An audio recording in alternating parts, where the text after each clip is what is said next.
Legal جو issue بنے ہوئے ہیں. ہماری اپنی مثالیں فیملی میں، اور اپنے بچے ہیں فوج میں جو 100 طالبہ TTP کے دہشت پکڑ کے دیے ہیں انہوں نے مختلف آپریشنز میں، اور ان کو کسی نہ کسی طریقے سے ریلیف مل جاتا ہے. 80% لوگوں کو چھوڑ دیا جاتا ہے، اور پھر ان کی آئی تھنک وہ انکریج ہوتے ہیں جی کہ یہ حالت ہے جوڈیشل سسٹم کی. ہمارا جوڈیشل سسٹم میں اس طرح کرٹیسائز نہیں کر رہا، لیکن 1880s کا ہے مائنڈ یو، یہ برٹش کامن لا پہ بیسڈ ہے، اور جو بھی قانون شہادت وغیرہ ابھی دنیا بہت آگے چلی گئی ہے. آپ کو پتہ ہے US میں پورا ڈپارٹمنٹ آف ہوملینڈ سیکورٹی بنانا پڑا انہیں ٹیررزم کے لیے، کنٹرول کے. تو ایک یہ ہے اس میں آئی ایم شیور پارلیمنٹ نے ہی کرنی ہے ریفارمس، اور اس میں کانفیڈنس میں لیا جائے گا. پھر اس کے بعد ایک اور امپورٹنٹ چیز جو آپ نے مینشن کی وہ ہے چائنیز انویسٹمنٹ یا کوئی بھی فارن انویسٹمنٹ. اس میں مڈل ایسٹ کی انویسٹمنٹ آنی ہے بلینز آف ڈالر کی. CPEC 2 نے لانچ ہونا ہے، آل وہ دونوں طرف، لیکن انڈس کے جو ویسٹ والی سائڈ ہے KP اور بلوچستان میں زیادہ پروجیکٹس ہیں. تو کیا ایسے ان کو چھوڑ دیا جائے اور ٹیررسٹ اٹیک ہوتے رہے؟ تو صاف ظاہر ہے آپ نے اپنے دوستوں کو ری ایشورنس دینی ہے. تو مینلی آئی تھنک یہ 4-5 اس کے پوائنٹس ہیں، ایسے شور و غوغا مچایا گا. دوسرا مجھے افسوس ہوتا ہے کہ ایسے لگتا ہے کہ جو اپوزیشن ہے مطلب ان کو پتہ ہی نہیں ہے کہ پچھلے 2 سال میں کیا ہوتا ہے. ہمیں بریف نہیں کیا گیا.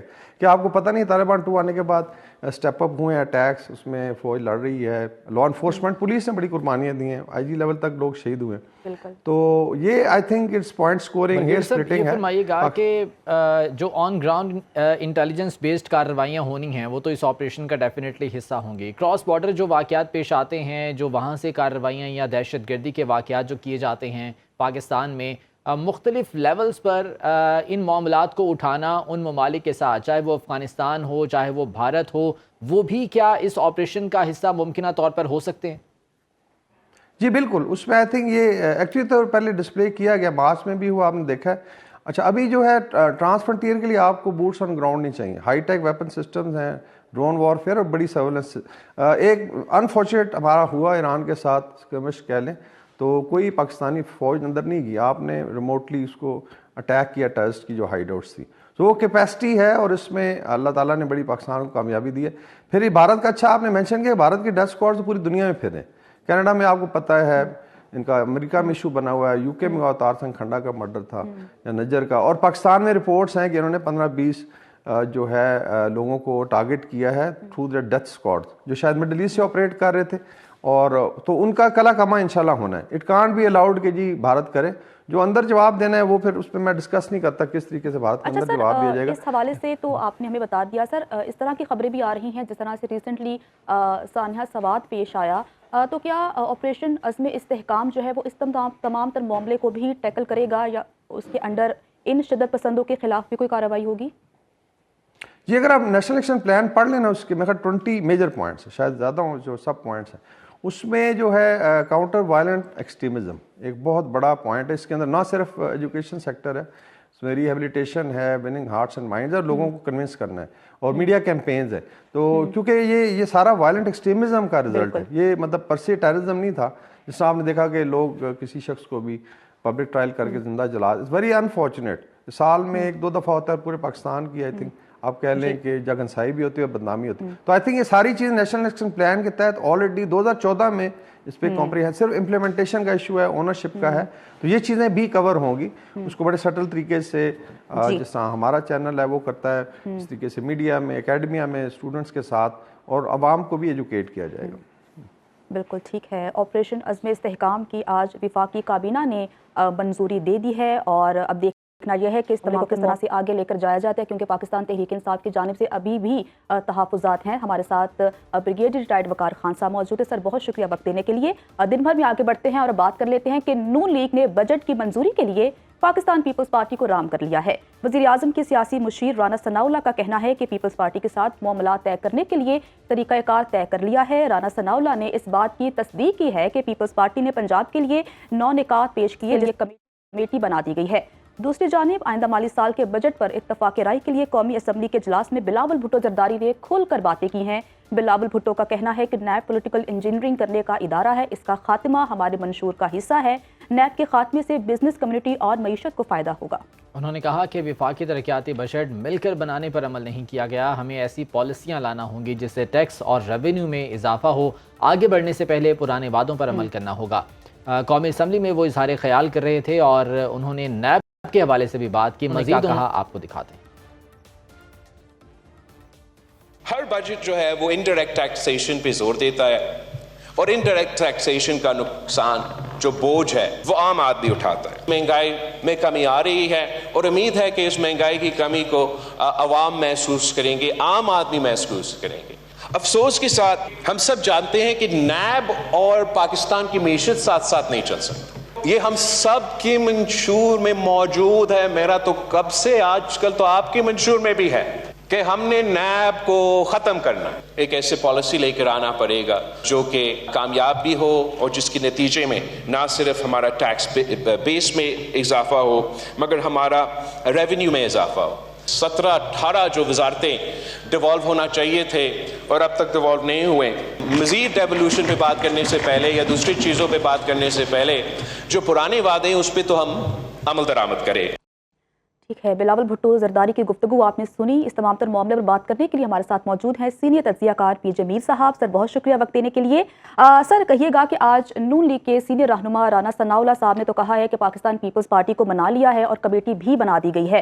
اگر ہم پاکستان پیپلز پارٹی کے تحفظات پر بات کریں تو انہیں نچکاری کے حوالے سے جو قومی اداروں کی نچکاری ہے اس پر انہیں تحفظات تھے اور ساتھ وہ پنجاب میں ایک سپیس چاہ رہے تھے جو انہیں نہیں مل پا رہی. تو آپ کو لگتا ہے کہ جو کمیٹی تشکیل دی گئی ہے وہ فائدہ مند ثابت ہو سکے گی یا صرف ایک رسمی کارروائی ہے؟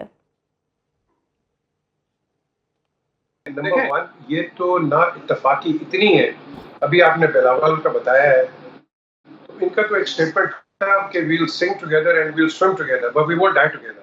The question is کہ ہر بندہ جو ہے اپنا پولیٹیکل موٹیو لے کے آگے چل رہا ہے. ہم نے اس کو اگر آپ سائڈ پہ کر لیں تو ہمارے سارے سولوشنز ٹھیک ہو سکتے ہیں. But the problem is جو آپ نے سوال کیا ہے کہ ابھی آپ ایک کوئی چیز لے کے آتے ہیں, ابھی آپ نے وہ جو دہشت گردی ہے اس کے متعلق آپ نے بات کر رہے تھے, آپ مجھے بتائیں کیا ہم کوئی پولیٹیکل پارٹی ایک کا پیج پہ ہے؟ انفارچونیٹلی نہیں ہے. ہر بندہ اس کو آپ کا نیشنل پولیٹیکل سکورنگ ہو جاتی ہے. تو جب آپ پولیٹیکل سکورنگ لے جاتے ہیں تو آپ کا جو بیسک فوکس ہے آن یور پولیٹیکل ایجنڈا وہ ڈی فوکس ہو کے and you are talking something different which is not in the national interest. ہم نے بات کرنی ہے نیشنل انٹرسٹ کی. جب آپ اور میں ایک ٹیلی ویژن پہ ہم بات کر رہے ہیں, ہم نے بات کرنی ہے کہ پیپل کی ڈیلیورنس کیا ہے, پیپل کے بینیفٹس کیا ہیں اور فیوچر کے اندر لوگوں کو ملے گا کیا. ہم تو رو رہے ہیں ایک پولیٹیکل فیلئر کی وجہ سے. دوسرے وہ گنڈا پور صاحب ایک اور کوئی بات کر رہے ہیں, تو ہمارے اندر اتنی وہ ایک پولیٹیکل ڈیسیڈنسی ہو گئی ہے کہ ہم آگے نہیں بڑھ رہے. ہمیں آگے بڑھنا ہے, مل جل کے بڑھنا ہے, and that is the only way forward. اب جو اسمبلی کے اندر آپ دیکھ رہے ہیں, اگر کوئی بھی بات کرے گا, اسحاق ہو یا کوئی بھی ہو, وہ دوسرے دن ہم نے سنا وہ کیا کہتے ہیں, وہ تارڑ صاحب جو لا منسٹر تھے فارمر, ہاں جی تن کے رکھ دو ان کو. یار یہ آپ خدا کے لیے you are in august house, you can't talk like that. اور پھر ایک اور وہ پی ٹی آئی کے بندے نے پتہ نہیں غیر مناسب الفاظ استعمال کیے. بھائی آپ احترام کریں جہاں وہاں بیٹھے.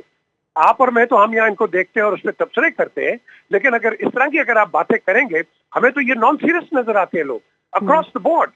اور یہ پی ٹی آئی جو ہے اس کو چاہیے بھائی تم لون رینجر نہیں بن سکتے ہو, خدا کے لیے تم لوگوں کے ریپرزینٹیٹو ہو, لوگوں کے لیے آ کے کام کرو, مل کے کام کرو. ہاں اگلے الیکشنز میں جو ہونا ہے ہوگا, اور جو قانون اور یہ جو قانون دان ہیں یہ جو اپنے ڈیسیژنز دیں گے وہ دیں گے. But in the main time اب ملک کو تو وہ کہتے ہیں نا ایک اسٹیل میٹ میں مت ڈالو. تو ذیشان یہ پرابلم ہے ہماری اس وقت. ہم اس وقت بڑے گہرے ایک مصیبت میں پھنسے ہوئے ہیں. میں نے آپ کو شاید پہلے بھی پتہ نہیں وہ آئی ہے کہ نہیں آواز, میں آپ کو پہلے بھی کہا تھا ہم نے اتنی بوروئنگ کر لی ہے اور اتنی اوور سپینڈنگ کر لی ہے کہ ہمیں اب پیسہ کہاں سے لانا ہے. آپ نے جو 39 ٹیکسز اوپر لگا دیے, پیسہ تو وہاں سے آئے گا نا. نہ شہباز شریف نے دینا ہے, نہ اس عمران خان نے دینا ہے, نہ کسی زرداری نے دینا ہے. یہ پیسہ کسی نے نہیں دینا, یہ پیسہ آپ نے اور میں نے وائر ٹیکسز دینا ہے, انڈائریکٹ اینڈ ڈائریکٹ ٹیکسز. سو اچھی بات ہے ٹیکسیشن آپ لگاؤ, لیکن اتنی تو نہ لگاؤ کہ آپ کی قوم کی کمر ٹوٹ جائے. گریجول سلو ٹیکسیشن, ہارش ڈیفینیٹلی عوام کو پہلے ہی شدید مشکلات کا شکار ہیں, مزید مشکل میں آ جائیں گے. میر صاحب ایک اور بہت اہم پوائنٹ جو کہ بلاول بھٹو نے آج ریز کیا اپنی اس تقریر کے دوران, وہ تھا نیب کے حوالے سے کہ نیب کو ختم ہونا چاہیے, اور ہر کوئی انہوں نے کہا کہ یہ مطالبہ کر رہا ہے. پھر انہوں نے تحریک انصاف والوں کی جانب اشارہ کیا کہ آپ کے منشور میں بھی اب یہ شامل ہو چکا ہے. تو اس بارے میں آپ کا کیا خیال ہے؟ جی نیب ہمارے جیسے ملک میں نیشنل اکاؤنٹیبلٹی بہت ضروری ہے. آپ ان چیک چلے جاتے ہیں, اور معذرت کے ساتھ